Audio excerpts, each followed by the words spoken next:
नमस्कार दोस्तों, good morning everyone, welcome to defence study zone. मैं आपका दोस्त विक्रम सिंह आप सभी का तहे दिल से स्वागत करता हूं आपके अपने चैनल पर। तो दोस्तों, मैं आप सभी के सामने एक बार फिर हाजिर हो चुका हूं आपके अपने चैनल पर लेकर मैथ का ये जादुई सेशन। अगर आप इस वीडियो को देख रहे हैं तो इतना तो तय है कि आप अपने सपने पूरा करना चाहते हैं, चाहे वो एनडीए का हो या फिर एयरफोर्स नेवी का, लेकिन आप उनके लिए जीते हैं, उन्हें पूरा करना चाहते हैं किसी भी हालत में। अगर आप इस वीडियो को देख रहे हैं तो बस आपको एक छोटी सी एक बात बताना चाहूंगा, तो दो लाइन आपके लिए कहना चाहूंगा। अपने सपनों को सपना मत समझो, अपने सपनों को सपना मत समझो, उन्हें अपना बनाओ। क्योंकि हमारे अपने जो होते हैं उन्हें खोने से हम डरते हैं और उन्हें ना खोने के लिए हम अपनी नाकाम कोशिशें करते हैं। जो हम नहीं कर सकते हम वो भी कर देते हैं। तो इसका मतलब क्या हुआ कि हम अपने परिवार वालों को, अपने अपनों को नहीं खो सकते, उन्हें ना खोना चाहते हैं। तो अपने सपनों को अपना बनाओ ताकि हम उन्हें खो ना सके और उन्हें पाने के लिए सब कुछ कर सके। तो दोस्तों, अच्छा लगा हो तो वीडियो को लाइक कीजिएगा। अब शुरुआत करते हैं हमारे सेशन की। ये हमारा दूसरा सेशन है दोस्तों, दूसरी क्लास है। किसकी क्लास है? चैप्टर का नाम नहीं देखा गया? नाम देखो भाई, नाम है समांतर श्रेणी, एपी। जी हाँ, एपी जिसे कहते हैं, एपी का हमारा ये दूसरी क्लास है। पहली क्लास हमारी हो चुकी है इस चैप्टर की। से पहले हम 3 चैप्टर हमारे पूरे कर चुके हैं। उनकी क्लासें अगर नहीं देखें तो चैनल पर जाकर देख लीजिए, या फिर नीचे डिस्क्रिप्शन में मैंने लिंक दिया है, वहाँ से आप उन्हें देख सकते हैं। तो चलिए, पिछली क्लास को भी जरूर देख लीजिएगा, क्योंकि पिछली क्लास के बिना आपको ये चैप्टर समझ में नहीं आएगा। मैंने वहाँ पर बहुत सारे मोस्ट अच्छे फॉर्मूले आपको अच्छे से समझाए हैं। तो चलिए शुरुआत करते हैं इस आज की क्लास की। देखिए, समांतर श्रेणी जो होती है वो क्या होती है, मैंने आपको बताया था कि हमारे जो एक ऐसी श्रेणी होती है जिसमें प्रत्येक पद से पूर्व पद का अंतर एक निश्चित संख्या होती है। समांतर श्रेणी का nवां पद क्या होता है? समांतर श्रेणी का nवां पद जब हमें अंतिम पद दिया गया हो, ठीक है। समांतर श्रेणी के n पदों का योगफल क्या होता है? जब हमें अंतिम पद दिया गया हो तब क्या होता है। ऐसे ही अगर हमें समांतर श्रेणी के n पदों का योगफल अगर दे दिया जाए तो हम उसमें से d का मान कैसे निकालेंगे, nवां पद कैसे निकालेंगे, ये हमने ज्ञात किया था। और कुछ क्वेश्चंस भी मैंने आपको दिए थे, लेकिन आप कुछ, मुझे नहीं लगता कि आप थोड़े एक्टिव हैं, तो एक्टिव और हो जाइए। अपने मोबाइल की स्क्रीन पर फोकस कीजिए, इधर उधर अपने ध्यान को भटकने मत दीजिए, क्योंकि आपके सपनों की बारी है उन्हें पूरा करने की। तो चलिए शुरुआत करते हैं इस सेशन को। तो देखिए, आज का जो हमारा जो पहला टॉपिक है वो टॉपिक का नाम है समांतर माध्य। तो चलिए जल्दी से आप हेडिंग डालेंगे, क्या डालेंगे? समांतर माध्य हेडिंग डालते हैं। तो चलिए मैंने हेडिंग डाली यहाँ पर, समांतर माध्य। तो सबसे पहले हम बात करते हैं कि समांतर माध्य क्या होता है। जी हाँ, सबसे पहली हमारी जो बात है कि समांतर माध्य क्या होता है। चलिए जरा मुझे एक बार आप बताएंगे कि समांतर माध्य क्या होता है। अब मैं बताऊं आपको समांतर माध्य क्या होता है। किसी भी समांतर श्रेणी में प्रथम व अंतिम पद के बीच के सभी जो हमारे पद होते हैं उन्हें हम समांतर माध्य कहते हैं। जी हाँ, देखिए फॉर एग्जांपल मैं आपसे कहूं कि ए और बी हमारे पास ये एक श्रेणी है, ठीक है। इसके अंदर, सॉरी मैंने यहाँ पर पूरी लिख दी, A B C D E F G H, ठीक है दोस्तों, ये हमारी एक एपी है। तो आपको यहाँ पर समांतर माध्य जो डेफिनेशन है वो समझाना चाह रहा हूँ कि किसी भी समांतर श्रेणी में प्रथम व अंतिम पद के बीच के सभी जो पद होते हैं, जो टर्म होते हैं, उन्हें हम समांतर माध्य कह सकते हैं या समांतर माध्य कहेंगे, ठीक है। तो ये तो आपको समझ में आ गई होगी, काफ़ी इजी थी, बहुत हद तक आसान थी। लेकिन अब जो समझाने जा रहा हूँ इस पर फोकस कीजिएगा, क्योंकि क्वेश्चन यही से बनता है। तो पहला नोट या पॉइंट डाल लीजिए इसके अंदर, 2 पदों के लिए या फिर ए व बी का समांतर माध्य। पहला, ए व बी का समांतर माध्य, ए व बी का समांतर माध्य क्या होगा?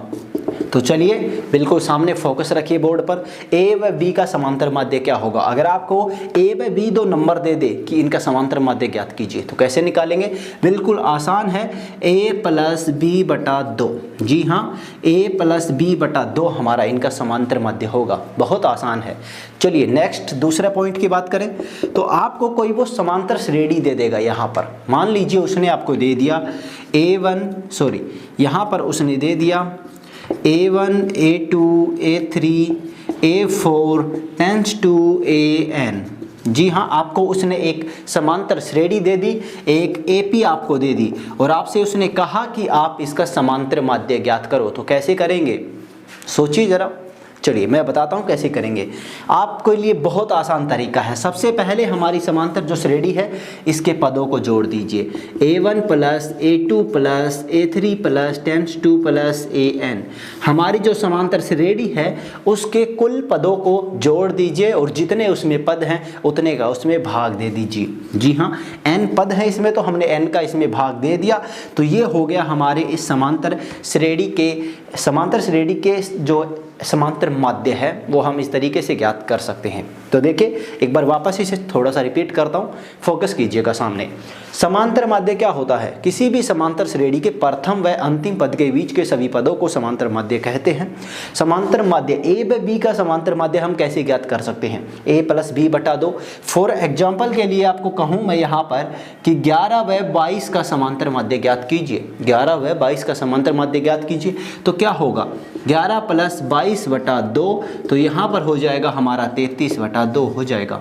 ठीक है दोस्तों, ऐसे ही आपको a1 a2 a3 a4 a tense to an एक समांतर श्रेणी दे दी जाए और आपसे कहा जाए कि इसका समांतर माध्य ज्ञात कीजिए। तो कैसे करेंगे? सभी पदों को जोड़ देंगे और जितने उसमें पद है उतने का उसमें हम भाग लगा देंगे तो हमें हमारा समांतर माध्य प्राप्त हो जाएगा। इस तरीके से आप किसी भी समांतर श्रेणी का समांतर माध्य ज्ञात कर सकते हैं। तो चलिए एक बार इसे जल्दी से आप नोट कर लीजिए, फिर मैं आपको आगे इसी का एक छोटा सा पार्ट और है।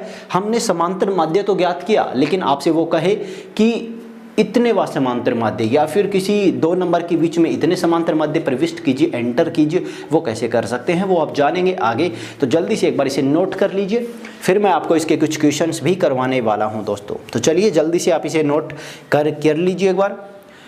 तो चलिए आपने इसको नोट कर लिया होगा। जी हाँ, फोकस रखिए बिल्कुल सामने, आपने इसको नोट कर लिया होगा। अब हम बात करते हैं समांतर माध्यों को प्रविष्ट करना। तो चलिए मैं इसे मिटा देता हूँ।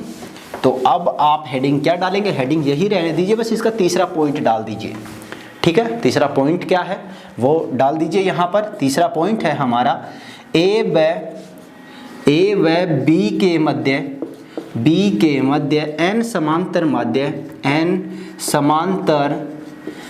समांतर माध्य प्रविष्ट करने पर। ए व बी, ए क्या है? ए है हमारा प्रथम पद और बी है हमारा अंतिम पद।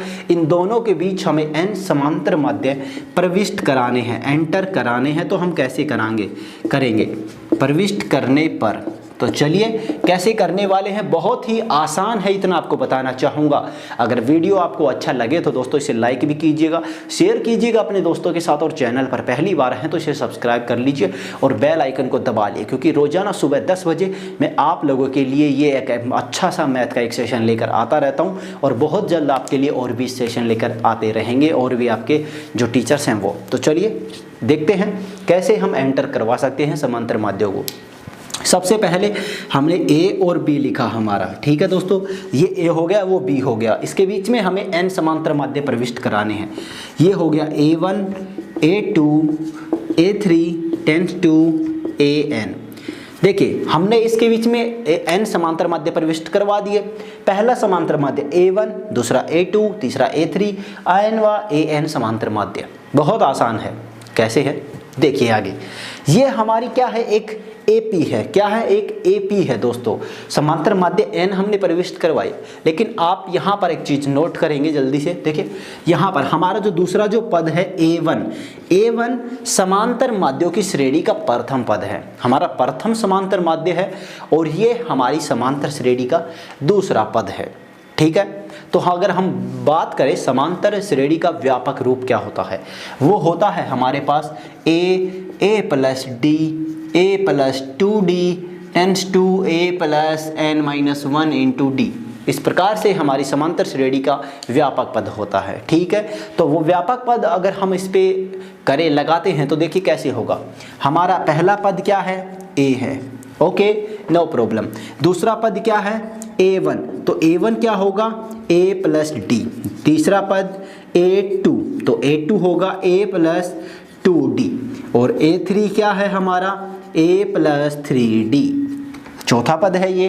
देखिए जो समांतर माध्य आपसे कहेगा, जितना नंबर वो समांतर माध्य है उससे प्लस 1 वो उस श्रेणी का पद है, ध्यान रखिएगा बिल्कुल। अगर मैं बात करूं यहाँ पर दूसरा पद क्या होगा? a1, तीसरा A2, चौथा A3, मतलब उसे कम करके आपको बोलना है। समझ रहे हैं इस बात को? तो देखिए A1 होगा A plus D, A2 A plus 2D, A3 A plus 3D। तो एक चीज आप नोट करेंगे यहाँ पर, देखिए जितना नंबर आपका है समांतर माध्य जितना नंबर आपका समांतर माध्य है उतना ही आपको n मल्टीप्लाई करना है, यहाँ पर d का मल्टीप्लाई n लिखना है। तो एक चीज आप समझ में आ रही होगी आपको, जल्दी जल्दी देखिए क्या समझाना चाह रहा हूं मैं आपको। देखिए A हो गया, A2 हो गया, A3 हो गया, A2 A3 हो गया हमारे पास। अब नेक्स्ट मैं आपसे यहाँ से पूछूं कि समांतर श्रेणी का nवां पद कैसे ज्ञात करते हैं, बताइए जरा मुझे।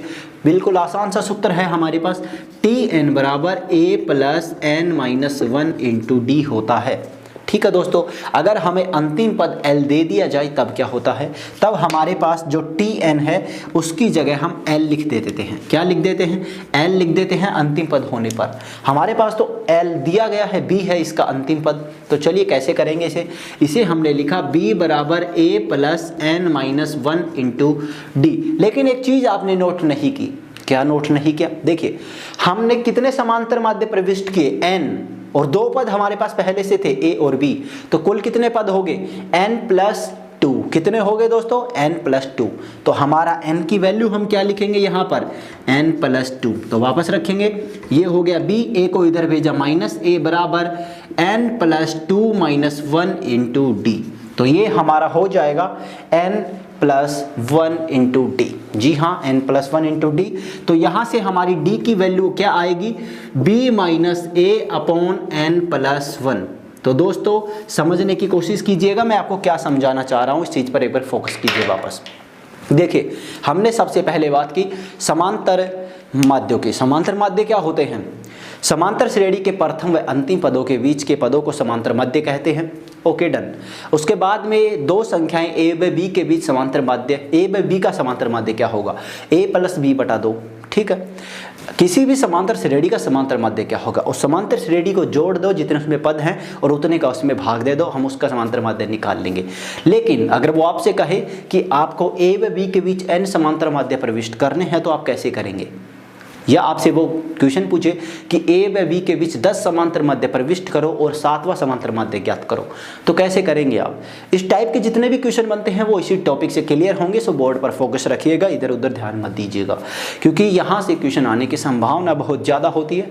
जैसा मैंने आपको पहले बताया था कि इस चैप्टर से 6+ क्वेश्चन आने का टारगेट होता है हमेशा, और आपके 6 क्वेश्चन एक बहुत बड़ा बजट है आपके लिए, आपके सिलेक्शन के लिए बहुत कीमती है, तो कीमत आपको चुकानी पड़ेगी, तो थोड़ा फोकस रखिएगा। देखिए समांतर माध्य हमने जाना, a व b का समांतर माध्य, समांतर श्रेणी का समांतर माध्य। अब हम a व b के बीच n समांतर माध्य प्रविष्ट कर रहे हैं, तो a व b के बीच हमने n समांतर माध्य प्रविष्ट किए, a1 a2 a3 tends to an।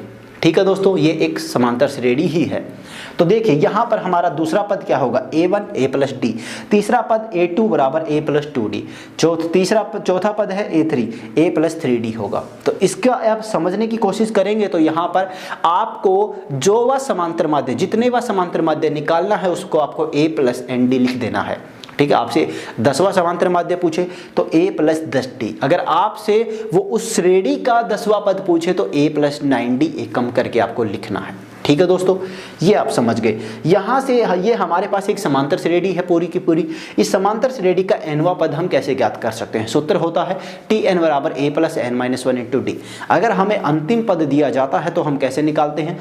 L जो Tn होता है उसकी जगह L लिख देते हैं, तो L बराबर a plus n minus 1 into D. इसमें हमें अंतिम पद दिया गया है, वो क्या है? वो b है हमारा, तो हमने वैल्यू रखी b बराबर a plus n minus 1 into D. लेकिन एक चीज नोट कीजिए, इस समांतर श्रेणी जो हमने समांतर माध्य प्रविष्ट किए उनकी संख्या थी n, दो पद हमारे पास पहले से थे a और b, तो हमारे पास कुल पदों की संख्या हो गई n प्लस 2।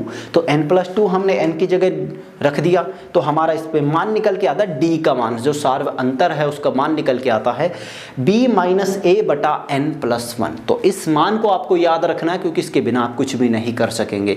यहां पर आपको इस मान की सबसे ज्यादा जरूरत पड़ेगी, तो जल्दी से एक बार इसे आप नोट कर लीजिए, फिर मैं आपको इस पर बेस्ड कुछ क्वेश्चन करवाता हूं, कुछ क्वेश्चन आपके लिए लिखवाता हूं, तो एक बार आप इसे जल्दी से नोट कर लीजिए।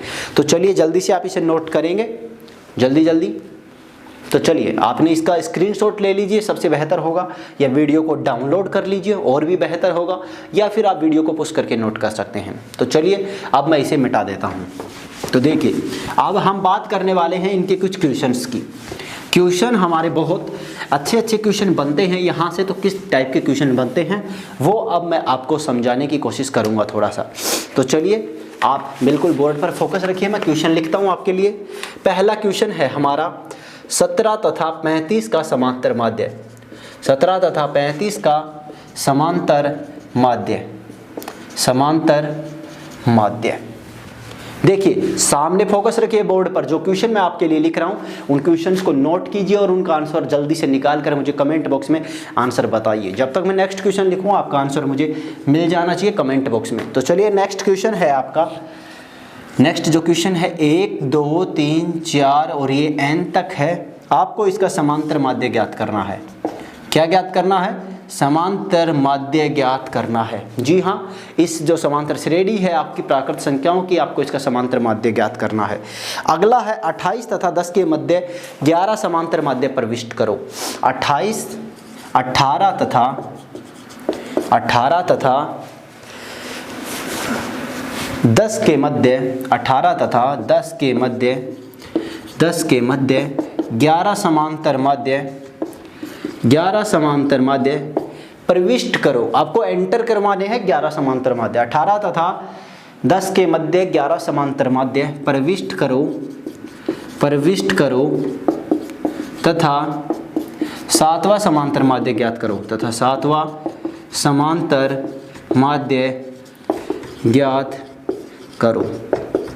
देखिए अभी जो मैंने आपको जो लास्ट टॉपिक समझाया था वो इसी पर डिपेंडेंट है, वो उसी टॉपिक से हमारा इक्वेशन सॉल्व होगा। तो आप इसे नोट कीजिए। 1 तथा 199 के मध्य 30 समांतर माध्यों का योगफल ज्ञात कीजिए। 1 तथा 199 के मध्य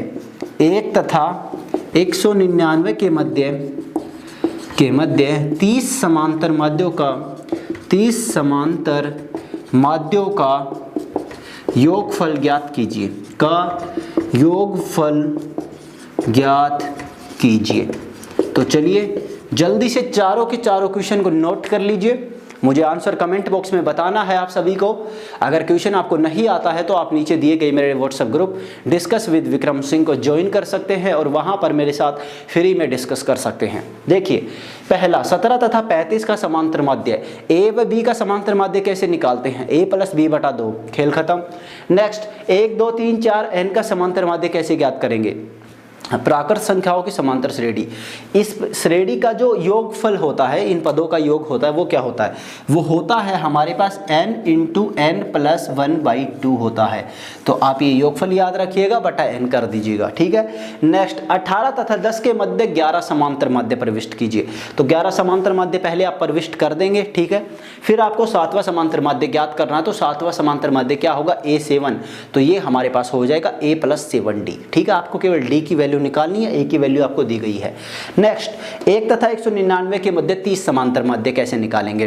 1 तथा 199 के मध्य पहले 30 समांतर माध्य प्रविष्ट कीजिए, फिर उनमें से निकालिए 30 समांतर माध्यों की जो होता है, फिर उसका योगफल आप आसानी से निकाल पाएंगे। अगर आपने ऊपर के क्वेश्चन कर लिए तो नीचे वाला क्वेश्चन बेहतर आसानी से आप कर पाएंगे, मुझे विश्वास है। तो चलिए इन्हें नोट कर लीजिए, स्क्रीनशॉट ले लीजिए, वीडियो को डाउनलोड कर लीजिए, पुश कर लीजिए, जैसा आपको सही लगे कर लीजिए। बस वीडियो को लाइक करते रहिएगा और मुझे कमेंट करके बताते रहिएगा कि आपको कैसा वीडियो लग रहा है, समझ में आ रहा है नहीं आ रहा, ताकि मेरा हौसला भी बढ़ता रहे। तो चलिए बात करते हैं फिर हम हमारे नेक्स्ट टॉपिक की। अब हमारा जो टॉपिक है काफ़ी इंटरेस्टिंग है, मज़ेदार है। तो चलिए आपने इसको नोट कर लिया होगा। अब मैं इसे मिटा देता हूँ, फिर मैं आपको एक छोटा सा एक फॉर्मूला और लिखा रहा हूँ इसी के अंदर, क्योंकि वो फॉर्मूला की ज़रूरत आपको इन क्वेश्चंस को करने में पड़ेगी। तो वो फॉर्मूला क्या है, पहले वो आप वो फॉर्मूला लिख लीजिएगा। फॉर्मूले में हेडिंग डाल दीजिए, ए तथा बी के मध्य एन समांतर माध्यों का योगफल। जी हाँ, जो लास्ट हमारा क्वेश्चन है वहाँ पर आपको इसकी ज़रूरत पड़ेगी। ए तथा बी के मध्य n समांतर माध्यों का योगफल, n समांतर माध्यों का योगफल क्या होगा हमारे लिए? a तथा b के मध्य n समांतर माध्यों का योगफल क्या होगा? तो दोस्तों वो होगा हमारे लिए n/2 कोष्टक a प्लस बी, जी हाँ n बटा 2 a प्लस बी हमारे n समांतर मध्यों का योगफल होगा a तथा b के मध्य। तो आप इसे भी साथ में नोट कर लीजिएगा क्योंकि हमारे लास्ट क्वेश्चन में इसकी ज़रूरत पड़ेगी और आगे भी आपको फ्यूचर में इसकी काफ़ी ज़रूरत पड़ने वाली है। सो जल्दी नोट कीजिए, मैं ऊपर वालों को मिटा देता हूँ। फिर मैं आपको जो नया टॉपिक है वो बहुत ही मज़ेदार है, इंटरेस्टिंग है और बहुत ही आसान है हमारा। नोट कर लिया होगा आपने, a तथा b के मध्य n समांतर मध्यों का योगफल क्या होता है, n/2 into a plus B. तो चलिए नेक्स्ट जो है हमारा वो टॉपिक है समांतर श्रेणी में संख्याएं मानना। क्या है, हेडिंग डाल दीजिए। हेडिंग डालेंगे आप समांतर श्रेणी में संख्याएं मानना। समांतर श्रेणी में संख्याएं मानना कितना आसान है ना, बहुत ही आसान है, लेकिन कुछ तरीके हैं जो लगाना जरूरी है, उनके बिना कुछ नहीं होगा। सबसे पहले समांतर श्रेणी में संख्याएं हमें क्यों माननी है। बहुत बार कुछ क्वेश्चन ऐसे आते हैं जहां पर हमें संख्याएं माननी पड़ेंगी, संख्याएं हमें दी हुई नहीं होंगी, तो वो क्वेश्चन भी मैं आपको करवाऊंगा। पहले लिख लीजिए कि हम क्या क्या संख्याएं मानेंगे, कब, कैसे, कहाँ। तो देखिए, अगर आपको कभी 3 संख्याओं की जरूरत पड़ी, अगर आपको कभी भी 3 संख्याओं की जरूरत पड़े कि समांतर श्रेणी में आपको 3 संख्याएं माननी है, तो 3 संख्याएं मानने पर तो हेडिंग डाल दिए यहाँ पर 3 संख्याएं। 3 संख्याएं हम क्या क्या लेने वाले हैं। पहली संख्या होगी हमारी a माइनस डी, दूसरी होगी a और तीसरी होगी a प्लस डी। ये 3 संख्याएं आप मानेंगे अगर कभी भी आपको समांतर श्रेणी में संख्याएं माननी पड़ी तो, ठीक है। नेक्स्ट डाल दीजिए, यदि आपको कभी भी 5 संख्याएं माननी पड़े, ठीक है दोस्तों, कितनी, 5 संख्याएं माननी पड़े। तो चलिए हेडिंग डाल दिया मैंने 5 संख्याएं। तो 5 संख्याएं अगर आपको कभी भी माननी पड़ती हैं तो आप यहाँ पर मानेंगे a minus 3d, a minus D, a plus D, a plus 3d। Focus रखिएगा बिल्कुल सामने, वापस बता रहा हूं, अगर कभी भी आपको समांतर श्रेणी में संख्याएं माननी पड़ती हैं, 3 संख्याएं माननी हो तो आप मानेंगे a minus D, a plus D, ठीक है दोस्तों। यदि आपको कभी 5 संख्याएं माननी पड़ी तो आप मानेंगे a minus 3d, a minus D, a plus D, a minus 3d। ये संख्याएं हम क्यों मान रहे हैं, ये संख्याएं मैं इसलिए बता रहा हूं क्योंकि ये संख्याएं आपस में एक दूसरे को कैंसिल कर देंगी और हमारा जो पार्ट है वो बहुत ही आसान हो जाएगा। तो आप इन्हें नोट कीजिए। यदि आपको कभी यहां पर देखिएगा 4 संख्याएं माननी हो तो ये 5 की जगह आप 4 डाल दीजिएगा, 5 का आगे लिखाता हूं। यदि आपको कभी 4 संख्याएं माननी हो तो आप करेंगे a minus 3d, a minus D, a plus D, a plus 3d। अगर आपको कभी 5 संख्याएं माननी हो तो 5 संख्याओं में बस यही है अभी जो लिखा था आपने, 5 संख्याएं माननी हो तो आपको यहाँ पर लिखना है a minus 3d, a minus D, a plus D, a plus 3d। तो ये 5 संख्याएं आपको माननी पड़ेंगी यदि आपको कभी 5 संख्याओं की ज़रूरत पड़ी तो जल्दी से आप इन्हें एक बार नोट कर लीजिए। फिर हम बात करते हैं हमारे नेक्स्ट, इसके जो डिपेंडेंट, इनके ऊपर जो क्वेश्चन बनेगा वो किस प्रकार का बनता है। तो आप इन्हें एक बार नोट कर लीजिए, फिर मैं आपको क्वेश्चन लिखवा देता हूँ। तो चलिए, आपने नोट कर लिया होगा। अब क्वेश्चन है हमारा, समांतर श्रेणी की 3 संख्याएं ज्ञात कीजिए जिनका योगफल 21 तथा गुणनफल 231 है। ठीक है, क्वेश्चन आपने सुना होगा, बाकी मैं लिख देता हूं सामने। देखिए, समांतर श्रेणी की ऐसी 3 संख्याएं ज्ञात कीजिए। क्वेश्चन आप लिख सकते हैं अपनी नोटबुक के अंदर। समांतर श्रेणी की ऐसी 3 संख्याएं ज्ञात कीजिए जिनका योगफल 21, योगफल कितना है, 21 है, और गुणनफल कितना है आपके पास, गुणनफल है 231। जी हाँ, आपके पास ऐसी 3 संख्याएं आपको लेनी है जिनका योगफल 26 हो, गुणनफल 231 हो। तो वो संख्याएं आपको ज्ञात करनी है, 3 संख्याएं। तो कैसे ज्ञात करेंगे, वही तरीका जो मैंने आपको बताया था कि आपको सबसे पहले यहाँ पर a minus D, a plus D माननी है। 3 संख्याएं हमने मानी, तीनों का योगफल करेंगे तो ये आना चाहिए, गुणनफल करेंगे तो ये आना चाहिए, और यहाँ से आपका इक्वेशन सोल्व हो जाएगा। मुझे पूरा विश्वास है आप इसे कर सकते हैं। तो दोस्तों, इसे ज़रूर कीजिएगा और मुझे कमेंट करके इसका आंसर भी आप बताइएगा, ताकि आपके साथ साथ मेरा हौसला भी बढ़ता रहे। तो चलिए अब शुरू करते हैं हमारे नेक्स्ट टॉपिक को। तो अब हेडिंग डाल दीजिए, बड़ी इंटरेस्टिंग, बड़ी मज़ेदार और बहुत ही आसान सी हेडिंग है आप लोगों के लिए। अब क्या हेडिंग है जरा एक बार बता देता हूँ। हेडिंग का नाम है समांतर श्रेणी के गुणधर्म। जी हाँ, समांतर श्रेणी की प्रॉपर्टीज ऑफ एपी। तो हेडिंग डाल दीजिए समांतर श्रेणी के गुणधर्म। समांतर श्रेणी के गुणधर्म, ये हमारी लास्ट क्लास होगी समांतर श्रेणी की। इसके बाद में कल हम शुरू करेंगे गुणोत्तर श्रेणी। थोड़ा फोकस कीजिएगा, क्योंकि अगर समांतर श्रेणी आपको समझ में आ गई तो गुणोत्तर श्रेणी में ज़्यादा दिक्कत आपको नहीं होगी। तो थोड़ा सा अलर्ट रहिएगा इसके अंदर। चलिए शुरुआत करते हैं अब गुणधर्म की। सबसे पहला पॉइंट नंबर 1। चलिए फोकस कीजिए। हमारा जो पॉइंट नंबर 1 है वो है यदि किसी समांतर श्रेणी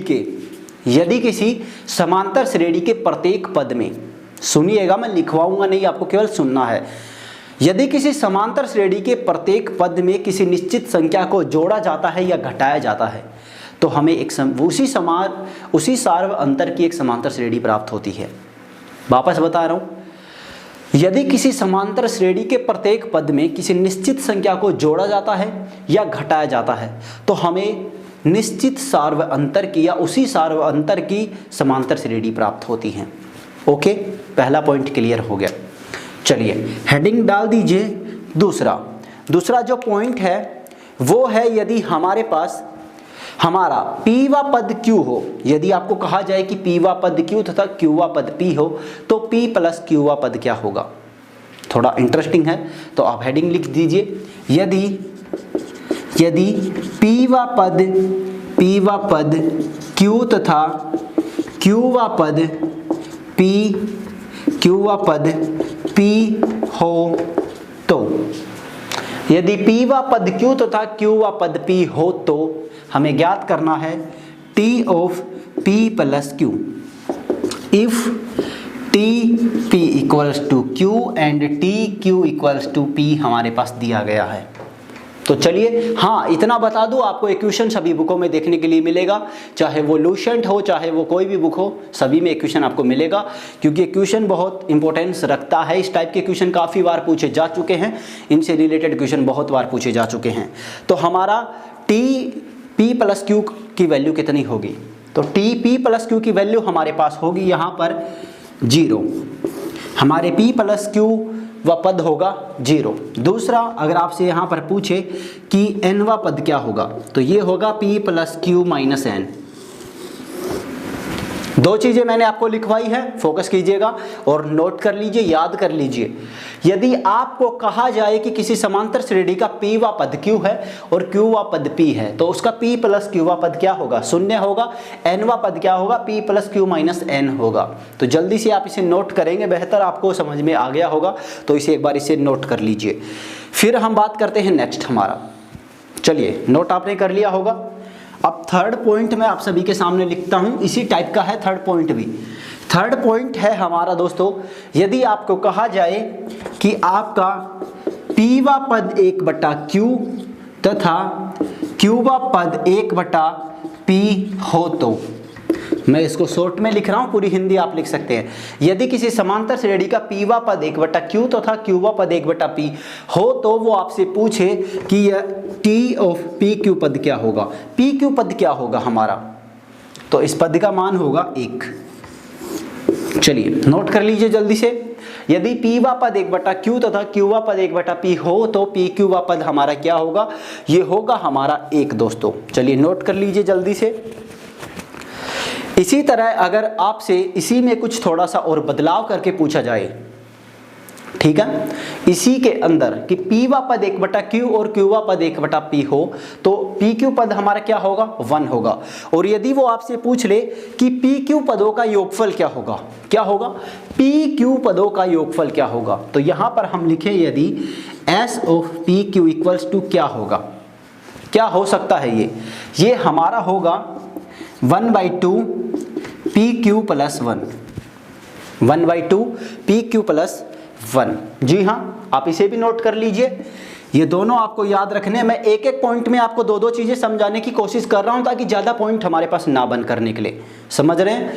देखिए पहला पॉइंट हमने क्या बात की, किसी भी समांतर श्रेणी में किसी निश्चित संख्या को जोड़ा जाए या घटाया जाए तो हमें उसी सार्वअंतर की समांतर श्रेणी प्राप्त होती है। ठीक है दोस्तों। दूसरा जो हमारा जो पॉइंट था कि यदि आपके पास p वा पद q तथा q वा पद p हो तो p प्लस q वा पद क्या होगा, शून्य होगा, उसका n वा पद क्या होगा, p plus q minus n होगा। ठीक है।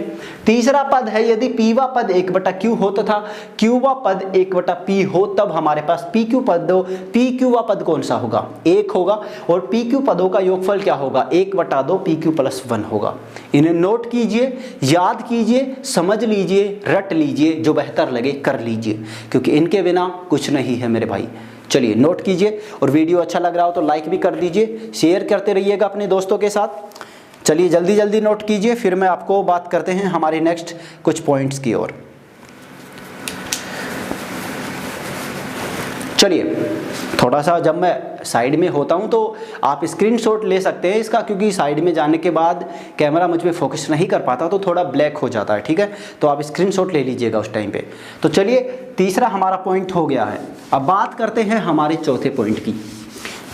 देखिए चौथा पॉइंट क्या है, इसी तरह है बिल्कुल सेम। चौथा पॉइंट है हमारा, यदि आपसे कहा जाए कि p पदों का योगफल, क्या कहा जाए, p पदों का योगफल है वो q हो, p पदों का योगफल q हो तथा q पदों का योगफल p हो तो p पदों का योगफल q तथा q पदों का योगफल p हो तो आपको ज्ञात करना है p प्लस q पदों का योगफल क्या होगा। p प्लस q पदों का योगफल क्या होगा, बहुत आसान है, माइनस p प्लस q होगा, बस माइनस p प्लस q होगा। तो इसे भी नोट कर लीजिए, छोटे छोटे फॉर्मूले हैं, बहुत काम आने वाले हैं आपके फ्यूचर में ये सभी। तो चलिए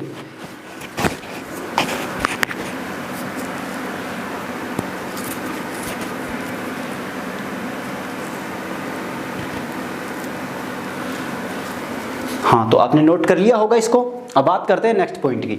चलिए 4 पॉइंट हमारे हो चुके हैं, अब बात करते हैं 5वें पॉइंट की। देखिए अभी मैंने आपको क्या बताया, जो चौथा हमारा पॉइंट था उसी को एक बार वापस यहाँ थोड़ा लिखूंगा।